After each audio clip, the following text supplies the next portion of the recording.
안녕하세요 여러분, 민주입니다. 낮에는 많이 덥고 아침 저녁으로는 쌀쌀해지는 가을이 온 것 같습니다. 제가 사실 여태까지 제 영상을 올리고 제 얘기를 하면서 제가 어떻게 이혼하게 됐는지에 대해서 얘기를 제대로 해본 적이 없었던 것 같아요. 그래서 사람들하고 사실 얘기할 때도 어떻게 이혼하게 됐다까지는 얘기를 잘 안 하는 편이었습니다. 이혼하는 과정에 대해서, 또 이혼하고 나서 어떤 일을 겪었는지 이런 얘기를 하는 게 굳이 그걸 꺼내서 얘기하는 게 좋지 않았어서 얘기를 안 했었는데, 제가 이 얘기를 하는 거는 누군가에게는 저의 얘기들이 도움이 되실 수도 있을 거라고 생각해서 얘기를 해봐야 되겠다라고 생각했습니다. 25살에 나이가 8살 많은 남편을 만났어요. 남편을 만났고, 그 당시에 이제 제가 되게 많이 외로웠고, 항상 좀 결혼을 빨리 해서 내 가정을 꾸리고 싶었고, 그리고 제가 그 당시에 이제 생각했던 남편의 모습은 그런 사람이었어요. 다정하고 가정적인, 가정에 헌신하는, 내 가정에 울타리가 되어줄 수 있고 내 아이의 좋은 아버지가 될 수 있는 그런 사람을 만나는 게 목표였고, 제가 바라는 건 그냥 오로지 그렇게 다정하고 화목한 가정에서 사는 것 뿐이었었거든요. 그래서 결혼도 사실 되게 일찍 했고 아이도 일찍 낳았죠. 그래서 아무것도 없는, 외모도 뭐 조건도 경제적인 능력도 뭐 특별히 뛰어날 것 없는 그 사람이 저는 되게 좋은 아빠, 좋은 가장이 될 것 같아서 그 사람이랑 결혼을 했는데, 제가 전에도 말씀드린 적이 있었는데 결국에는 저희 아빠랑 똑같은 사람을 선택하고 똑같은 실수를 반복했었던 거긴 하죠. 결혼을 했을 때 정말 그 집에 아무것도 없었거든요. 정말 아무것도 없는 집이었고, 진짜 그 당시에 제가 좀 어려서 지금 생각해보니까 가스라이팅을 되게 많이 당했던 것 같아요. 이렇게 하면 좋은 거야 뭐 이런 식으로 가스라이팅을 많이 당했던 것 같고, 결혼하고 이제 아기 나올 때가 다 됐는데도 월급을 남편이 계속 안 갖다 주는 거예요. 그래서 아기가 내일 모레 나오게 될 그런 상황이었거든요. 예정일이 한 달도 안 남았을 때예요. 배가 안 사귀어가지고 그럴 때인데 제가 왜 월급을 안 주냐고, 그때는 2001년도니까요. 그때 왜 월급을 안 갖다 주냐 그렇게 물어봤더니 이제 나중에 얘기를 하더라고요. 자기가 이제 사실은 뭐 빚이 좀 있고 그래서 그런 것 때문에 나한테 월급을 갖다 줄 수가 없다 이렇게 얘기를 해서, 그때 내가 이 사람이랑 헤어져야 되나 그 생각을 좀 많이 했던 것 같아요. 근데 이제 뱃속에 아이가 있고 그 당시만 해도 아이를 낳지도 않은 상황에서 이혼을 하거나 이런 생각을 하기가 되게 어려웠었어요. 그때 제가 어리기도 했고 부모님이 반대하는 결혼을 하기도 했고, 그렇다 보니까 이혼이라는 걸 그때 생각하는 건 너무 어려웠고, 그래도 뭐 어떻게 되지 않을까 뭐 이런 생각으로 그냥 버텼던 것 같아요. 근데 그런 상황인 것도 아무도한테 얘기를 못 했었어요. 부모님이나 시집이나 양쪽으로 얘기를 못 했었고, 아기 낳고 그 당시에 출산휴가가 2달이었거든요. 이제 2달 하고 내 연차 땡겨서 쉴 수 있는 만큼 쉬고, 100일도 안 된 애를 봐줄 사람이 없어서 어쨌건 영유아 어린이집에 100일도 안 된 애기를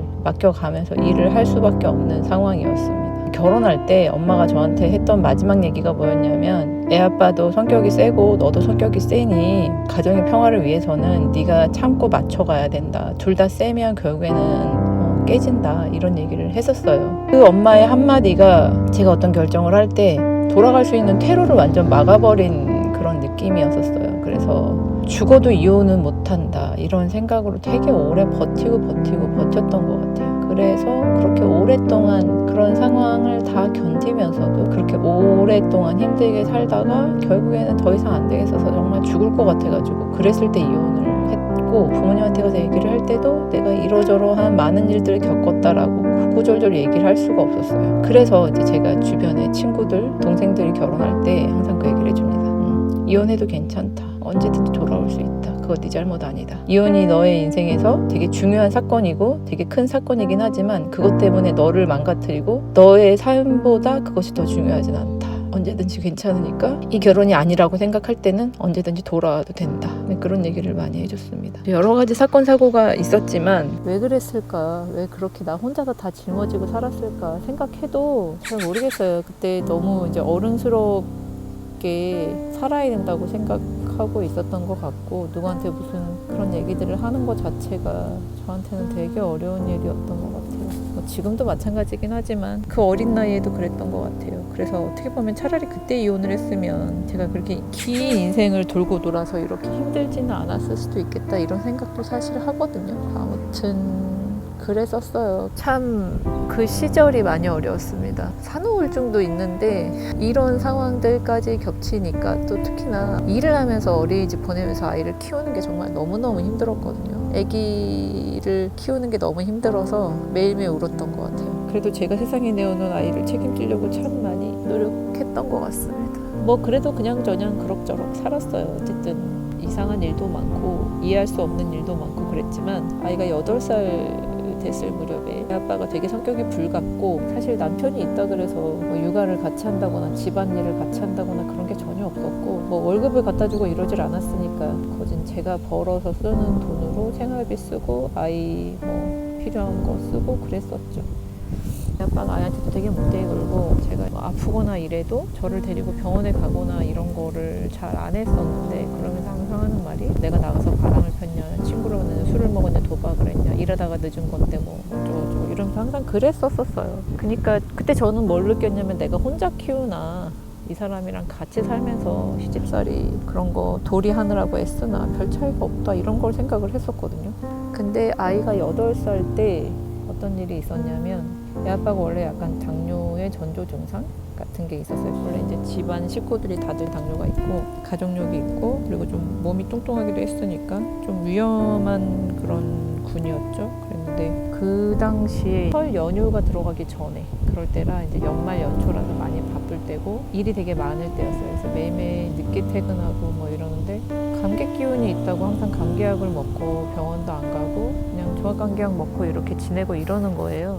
춥다 그러고 아프다 그러고 막 그랬어요. 그랬는데 이제 설 명절이니까 시집에서 설을 보내고 당일날 친정으로 넘어갈 거 아니에요. 넘어가는 길에 병원이 있어서, 그럼 병원 가서 발가락에 좀 다친 데도 있고 하니까 치료하고 약도 좀 처방받자, 이래서 그 당시에 이제 중소병원이었는데 응급실에 갔더니 그 병원에서 발을 보더니, 이 발은 이미 괴사가 많이 진행됐기 때문에 당신은 여기서 치료할 수 없다, 대학병원으로 가라. 그래서 그 길로 대학병원으로 입원을 했어요. 발가락 뼈까지 괴사가 일어난 거였고, 그 원인은 당뇨 합병증이었어요. 이제 발톱의 그 가장자리를 살짝 살이 나온 걸 딱 뜯다가 그 부분이 살이 피가 나고 이러면서 염증이 생겼는데, 당뇨 관리도 안 되고 먹는 관리도 안 되고 약도 안 먹고 그래 놓으니까 그 부분에 괴사가 일어났는데, 감기 증상이 있다는 게 사실은 이제 괴사 때문에 일어나는 염증 반응이었는데, 감기라고 생각하고 계속 발톱 거기에 드레싱만 하고 그냥 그렇게 지냈던 거죠. 그 길로 병원에 3개월 동안 입원해서 문제발가락을 절단하는 수술을 했습니다. 근데 사실 그때까지만 해도 괜찮았어요.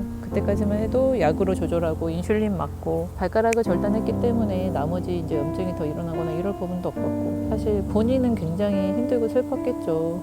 당연히 저라도 그랬을 거예요. 그럼에도 불구하고 아이가 있잖아요. 자기 와이프가 있잖아요. 그때 그렇게 직장을 그만두고 이혼하는 그때까지 3년간 제가 가장이 돼서 집안을 꾸렸습니다. 그런데 제가 사실 전 남편이 돈을 안 벌어오고 일을 안 하고 이런 것 때문에 그 사람이랑 헤어진 것보다는, 그 사람이 가장으로서 건강해지려고 노력하지 않는 점, 그리고 내 아이를 정말 미친 듯이 괴롭게 하는데 자기 화풀이를 하고 싶어서 환장한 놈같이 8살, 9살짜리 애가 학원 앞에서 픽업하려고 기다리는데 늦게 나왔다고 애한테 한 20분, 30분 동안 막 폭격기처럼 쏟아붓는 것 때문에, 네 새끼인데 그렇게 하고 싶냐 그랬더니 그렇게 해야 되겠다, 자기는 화풀이를 해야 되겠다, 이런 식으로 얘기하는 걸 보면서 이렇게 놔두다가는 저 새끼가 내 새끼 죽이겠구나, 이런 생각이 들어서 그때 이혼해야 되겠다 생각했습니다. 물론 경제적인 부분에도 어려움이 많았고, 그 사람이 저한테 빚을 떠넘긴 것도 되게 많았고, 이미 결혼 생활을 하고 있을 당시에도 자기 빚을 저한테 마이너스 통장 같은 거 만들어서 넘기고 이런 거 되게 많았었어요. 그럼에도 불구하고 저는 그래도 가정을 유지하고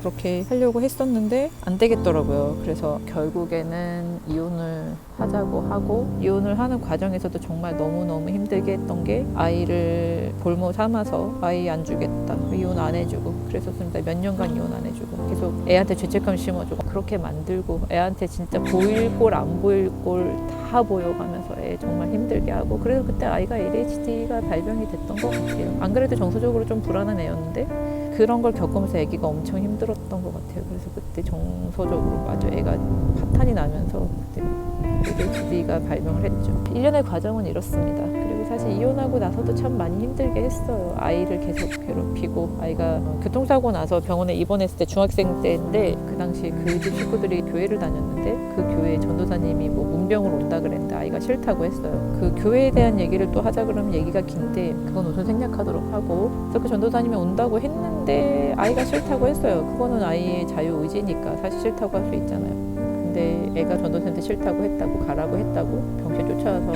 애 뺨을 막 때려가지고 코피가 나고 그럴 정도로 애를 그렇게 두드려 패고 그랬었어요. 근데 저한테는 그때 아이를 지킬 힘이 없었거든요. 지금도 그게 너무 미안해서 그때 엄마가 너한테 그렇게 해주지 못해서 미안하다, 널 지켜주지 못해서 미안하다, 그런 얘기를 좀 많이 합니다. 그 이혼하는 과정 중에서도 이런 일이 있었고, 시집에서는 이랬고, 애 아빠는 이랬고, 이런 얘기를 집에 한마디도 못했어요. 이혼하겠다 하니까 그때 아빠가 저한테 뭐라 그랬냐면, 너는 왜 그렇게 중요한 일을 결정하면서 와서 상의도 한마디 안 하냐, 왜 그렇게 말씀을 하실까요 도대체, 얘기 좀 들어보자, 왜 그러냐, 이렇게 물어볼 수도 있는데, 그냥 그동안 얼마나 힘들었냐, 뭐 때문에 그러냐, 이렇게 물어볼 수도 있는데 왜 그렇게 비난을 하고 탓을 하고 화를 내야지만 되는 건 모르겠어요. 저는 그러지 않으려고 참 애를 쓰면서 아이를 키웠던 것 같은데, 그게 어떻게 보면 또 부작용이 있는 것 같기도 해요. 이혼하는 과정은 그랬습니다. 이혼하고 나서도 참 많이 힘들었고, ADHD 아이들 특히나 사춘기가 오면서 저 혼자서 정말 여러 가지 많은 문제들이 있는 상황에서 아이를 키워내는 게 참 힘들었어요. 아이는 왜 이렇게 자기는 아무것도 없는 상황에서 태어나서 이렇게 살아야 되느냐라는 원망을 하지만, 저도 저 나름대로 나에게는 왜 이렇게 가혹한 아이가, 왜 이렇게 키우기 어려운 아이가 왔을까, 그런 생각도 저도 할 때가 있었죠. 그럼에도 불구하고 제가 세상에 있게 한 아이이기 때문에 그 아이를 책임지려고, 제가 할 수 있는 한 책임을 다하려고 참 많이 노력했는데, 그리고 뜻대로 그게 좀 안 되는 부분도 있었고 어려운 부분도 있었는데, 최근에 아이하고 이제 그런 부분에 대해서 자꾸만 갈등이 생기고, 아이가 강박불안이나 것 때문에 스트레스가 너무 높다 보니까 아이가 인지 왜곡도 많이 일어나고 충동성 조절도 안 되고 막 그런 상태다 보니까 저한테 되게 많이 화살을 쏘고, 저는 저 또한 되게 많이 상처를 받고 지금 되게 많이 약해져 있는 상태인 것 같아요. 혼자서 아이 키우면서 눈물 흘렸던 날보다 최근 몇 개월 사이에 눈물 흘렸던 날이 더 많았던 것 같습니다. 결혼해서 이혼하는 과정까지는 이랬습니다. 사실 이제 많은 얘기들이 생략됐고 되게 짧게 얘기를 하다 보니까 얘기하지 못한 부분도 많이 있는 것 같은데, 우선은 그랬습니다. 그 애 아빠 쪽 식구들은 저를 많이 원망하죠. 제가 아픈 사람을 버리고 갔다라고 얘기하는데, 어떤 일이 있었냐면, 그 처음에 애 8살 때 병원에 입원했다가 그 길로 병원에 입퇴원을 계속 반복했어요. 당뇨 합병증이니까 여러 군데서 자꾸만 병이 생기고 계속 입원하게 되고 이제 이런 일이 생기잖아요. 근데 그 당시에 한 서너 번쯤 입퇴원을 반복하고 병원에 있을 때 제가 병간호도 다 하면서 병원 생활하면서 아이 키우면서 회사 생활하고 그랬었거든요. 근데 그 당시에 병원에 입원해 있었고 제가 또 병실에 보호자로 있는데, 시집에서 와서 그러는 거예요. 애비가 힘들어서 어떡하냐, 계속 이렇게 아파서 어떡하냐, 이런 얘기를 하는데 제가 너무 억울하더라고요. 그래서 제가 시집 식구들한테, 그때 병실이 5층이었는데 저는 여기서 떨어져 죽고 싶어요 라고 얘기했더니,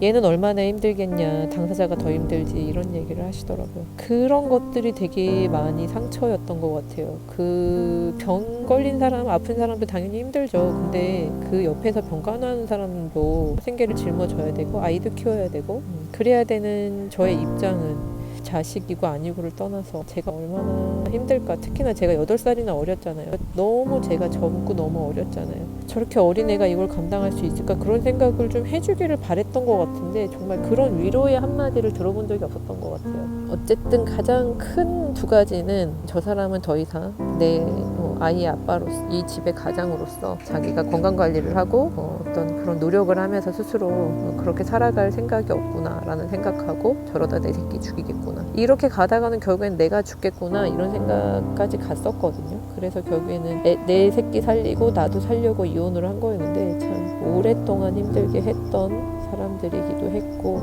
결국엔 그래서 여러 가지 합병증으로 계속 그러다가 결국엔 작년 12월에 죽었죠. 그래서 아이를 또 힘들게 했고 그런 일도 있었어요. 아이가 한번 입시 유학을 하는데 돈이 너무 많이 들고 제가 진짜 힘들게 아이를 키우고 그 입시를 시키는 과정이 너무 힘들었는데 재수할 때 이제 9월 달이면 일본에 입시가 시작되니까 추석 때 아무래도 아빠한테 가는 게 아이가 너무 힘들다라고 얘기해서 못 갈 것 같다라고 얘기했더니 막 너무너무 난리를 치면서 왜 애를 안 보내냐 막 별소리를 다 해서 그러면서 결국에는 저한테 어떤 말을 했냐면 애가 재능도 없는데 네가 부추겨가지고 저렇게 애가 바람 들어도 저렇게 하게 네가 만드는 거 아니냐 그런 소리를 했었어요. 특별히 뭐 양육비를 뭐 제대로 준 것도 아니고 학비를 제대로 대준 것도 아니고 그럼에도 불구하고 참 그런 말을 많이 했었죠. 참 힘들었네요 생각해보니까. 두서없이 시작했는데 또 이렇게 오늘도 장황하게 뒷마무리가 잘 안 되네요. 그래서 저는 그렇게 결혼을 했고 그렇게 이혼을 했고 여태까지 이렇게 아이를 키워왔습니다. 아이가 20살이 넘으면 저도 어느 정도 저의 안정된 삶으로 갈 수 있을 줄 알았는데 사실 생각처럼 그렇게 되지 않는 게 역시 인생이더라고요. 이제 와서 여태까지 참 힘들게 버텼는데 이제 와서 생각해보면 누군가에게 좀 의지하고 싶고 도움받고 싶었던 것 같아요. 그래서 정말 누군가 좀 도와줬으면 좋겠다.